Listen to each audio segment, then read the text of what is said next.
ശേഷം ജീവപര്യന്തം തടവ് ശിക്ഷയ്ക്ക് വിധിക്കപ്പെടുന്ന ഒരു കൊടും കുറ്റവാളി മുഴുവൻ ജയിൽ സംവിധാനങ്ങളെയും സുരക്ഷാ ക്രമീകരണങ്ങളെയും നാണം കെടുത്തി പുറത്തു ചാടി രക്ഷപ്പെടുന്നു. അനായാസേന ആ കൂറ്റൻ മതിൽക്കെട്ടുകളെ തോൽപ്പിച്ച് സ്വാതന്ത്ര്യത്തിന്റെ വിശാല ലോകത്തേക്ക്, പഴയ കുറ്റകൃത്യങ്ങളിലേക്ക് മടങ്ങിപ്പോകുന്നു. പിടിക്കപ്പെട്ടതും മൂടപ്പെട്ടതുമായ പഴയ ക്രൈമുകളിലേക്കല്ലാതെ മടങ്ങാൻ അയാൾക്ക് വേറെ ലോകം പുറത്ത് ബാക്കിയില്ല. ആ ജയിലിന്റെ മുക്കും മൂലയും മനഃപ്പാഠമായ ഒരുവന്റെ സഹായമില്ലാതെ അതെങ്ങനെ സാധ്യമാകാനാണ്? ആ സിസ്റ്റത്തിന്റെ പഴുതുകൾ കൃത്യമായി പഠിച്ചെടുത്ത ഒരുവന്റെ കൗശലമില്ലാതെ അയാൾ എങ്ങനെ ആ ഭൂമി താണ്ടാനാണ്? പുറത്ത് കാത്തു നിൽക്കാൻ ആളില്ലാതെ എങ്ങനെ രക്ഷ നേടാനാണ്? 7 വർഷത്തെ തടവിന് ശേഷം സ്വതന്ത്രനായി മറ്റൊരു കേസിൽ അതേ ജയിലിലേക്ക് തിരികെ എത്തിയ ഒരാൾ അയാൾക്ക് രക്ഷകനായി ഉണ്ടായിരുന്നു. തന്റെ കഴിഞ്ഞുപോയ ജയിൽ ജീവിതത്തിന്റെ മുന്നിൽ ഉണ്ടാവേണ്ടിയിരുന്ന നല്ല നാളുകളുടെ കണക്ക് തീർക്കാൻ അയാളെ പുറത്തു കൊണ്ടുവരാനുള്ള മാസ്റ്റർ പ്ലാനുമായി ആ ജയിൽ ചാട്ടം ഒരുക്കി നൽകിയ അങ്കിൾ എന്ന ജീവൻ. പറഞ്ഞു വന്നത് കഴിഞ്ഞ ദിവസങ്ങളിൽ ചർച്ചയായ കൾട്ട് ക്ലാസിക് ബട്ട് ഡിസാസ്റ്റർ ചിത്രം സീസണെ കുറിച്ചാണ്.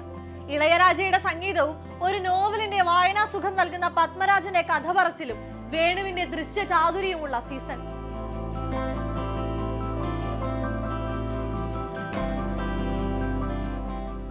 അമൽ നേരത്ത് റെഡിയെങ്കിൽ സീസണിന്റെ റീമേക്ക് ഞാൻ ചെയ്തിരിക്കുമെന്ന ഫഹദിന്റെ അഭിമുഖ ശകലത്തിലൂടെയാണ് സീസൺ വീണ്ടും ചർച്ചകളിൽ തെളിയുന്നത്. എക്കാലത്തെയും പ്രിയപ്പെട്ട ചിത്രങ്ങളുടെ ലിസ്റ്റിൽ മിലിക്കും ജോണിക്കും മലയനയ്ക്കും ഇൽപോസ്റ്റിനുമൊപ്പം പേര് ചേർത്ത സീസൺ റീമേക്ക് ചെയ്യാമോ എന്ന് അമലിനോട് ഫഹദ് യാചിക്കാറുണ്ടത്രേ. 36 വർഷങ്ങൾക്ക് മുമ്പ് ആരും തിരിഞ്ഞു നോക്കാനില്ലാതിരുന്ന ഒരു ചിത്രത്തിന്റെ കാലിക പ്രസക്തി. ഒരു നല്ല കലാസൃഷ്ടിയുടെ അന്തിമ വിധി കൽപ്പിക്കപ്പെടുന്നത് ഒരുപക്ഷെ നൂറ്റാണ്ടുകൾ കഴിഞ്ഞിട്ടായിരിക്കും. അതിന്റെ പൂർണ്ണമായ അർത്ഥം മനസ്സിലാക്കാൻ ഒരുപക്ഷെ വേറെ ഒരു തലമുറ പിറക്കേണ്ടിയിരിക്കുന്നു എന്നൊക്കെ വരാം. ഇതൊക്കെ കലയുടെ ലോകത്ത് അസാധാരണ സംഭവങ്ങളല്ല എന്ന് പറഞ്ഞ പത്മരാജന്റെ അധികം ആരും മുൻപെങ്ങും വാഴ്ത്തപ്പെട്ടിട്ടില്ലാത്ത ചിത്രമാണ് സീസൺ. ഒരുപക്ഷെ വരും തലമുറയ്ക്കായി ആ മാസ്റ്റർ കരുതി വെച്ച കയ്യൊപ്പ്. മോഹൻലാൽ എന്ന നടന്റെ മോസ്റ്റ് അണ്ടർ പ്ലേഡ് ക്യാരക്ടർ. ജീവനെ കയ്യിലേൽപ്പിച്ചപ്പോൾ ആ നായകന്റെ അന്ന് വരെയുള്ള ജ്വലിക്കുന്ന കഥാപാത്രങ്ങളെയൊക്കെ മനസ്സിൽ നിന്ന് എടുത്തു കളയാൻ ഒരുപക്ഷെ സംവിധായകൻ ആവശ്യപ്പെട്ടിരുന്നിരിക്കണം.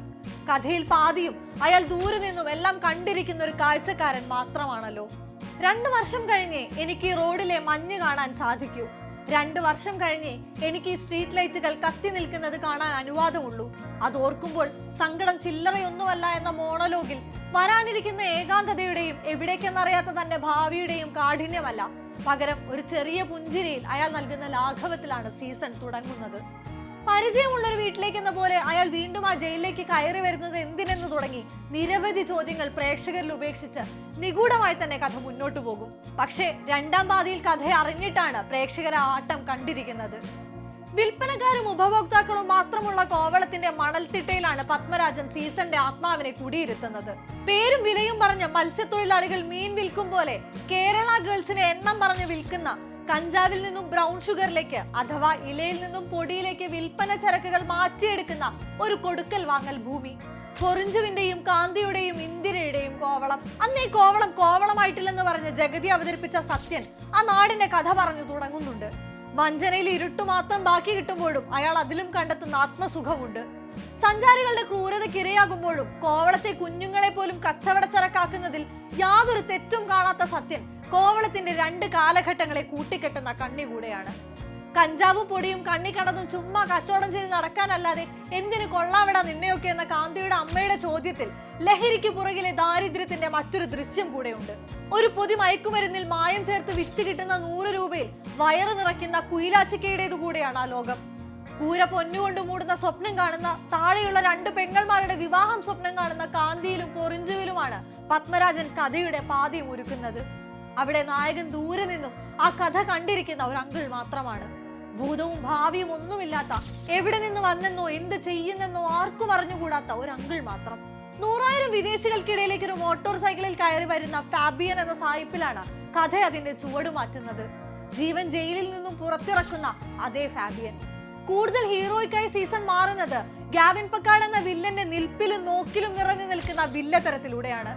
ഒരു സുഹൃത്തായി നിന്ന് ജീവൻ കണക്കു പുസ്തകത്തിന്റെ ബാലൻസ് തുല്യമാക്കാൻ ഒരുക്കിയ കെണിയിലാണെന്ന് അറിഞ്ഞിട്ടും അയാളിൽ യാതൊരു കൂസലും കാണില്ല.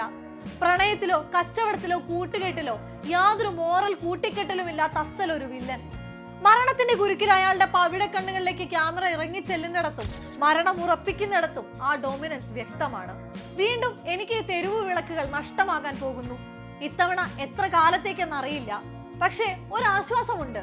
ഇത്തവണ എനിക്കെതിരെ സാഹചര്യ തെളിവുകൾ ഒന്നുമില്ല, ഉള്ളത് മുഴുവൻ തെളിവുകളാണ്. മറ്റതുമായി തട്ടിച്ചു നോക്കുമ്പോൾ ഇതിന് ഒരുപാട് സുഖമുണ്ടെന്ന മോണലോഗിനൊപ്പം ജീവന്റെ കാർ സെൻട്രൽ ജയിലിനകത്തേക്ക് കയറി ചെല്ലുകയാണ്. സായിപ്പ് എവിടെ എന്ന ചോദ്യത്തിന് വാനിന്റെ ഡിക്കിയിലെ ജഡം പോലീസുകാർക്ക് കാണിച്ചു കൊടുക്കുന്നിടത്ത് അയാൾ ബാക്കി വെക്കുന്ന ഒരു ചിരിയുണ്ട്.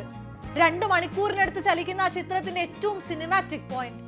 ചുണ്ടിലെ ചിരിയിൽ ഒരു മനുഷ്യന്റെയും അയാൾക്ക് ചുറ്റുമുള്ള ലോകത്തിന്റെയും ഭാവിയും ഭൂതവും വർത്തമാനവും ഒളിപ്പിക്കുന്ന ബ്രില്യൻ സ്മൈൽ. തലമുറകൾ മാഞ്ഞിട്ടും ആ ചിരിക്കുള്ള ഫാൻ ബേസ് നിലനിൽക്കുന്നത് അതിന്റെ ഇന്റൻസിറ്റി കൊണ്ടാണ്.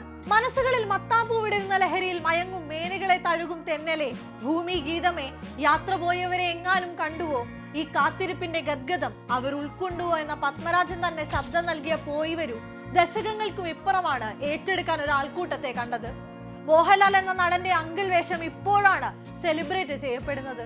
പക്ഷേ ഒരു ഡിസ്റ്റോപ്പിയൻ ഭൂമിയിൽ പത്മരാജൻ ഒരുക്കിയ കഥയ്ക്ക് വീഞ്ഞുപോലെ പഴക്കം കൂടുന്തോറും വീര്യം കൂടുകയാണ്. ചിത്രം റീമേക്ക് ചെയ്യണമെന്ന ആവശ്യം ഉയരുന്നതും അതിൽ തൊട്ടുപോകരുതെന്ന മറുവാദങ്ങൾ ഉയരുന്നതും അതുകൊണ്ടാണ്. കാലത്തെ അതിജീവിക്കാൻ പത്മരാജനെ പോലെ ഒരാൾ ഈ മണ്ണിൽ ജനിച്ചിട്ടില്ലെന്ന അഹങ്കാരത്തിൽ നിന്ന് തന്നെ, സീസണെ തൊടാൻ വലിപ്പത്തിൽ മലയാള സിനിമ ഇനിയും വളർന്നിട്ടില്ലെന്ന അഹംബോധത്തിൽ നിന്ന് തന്നെ.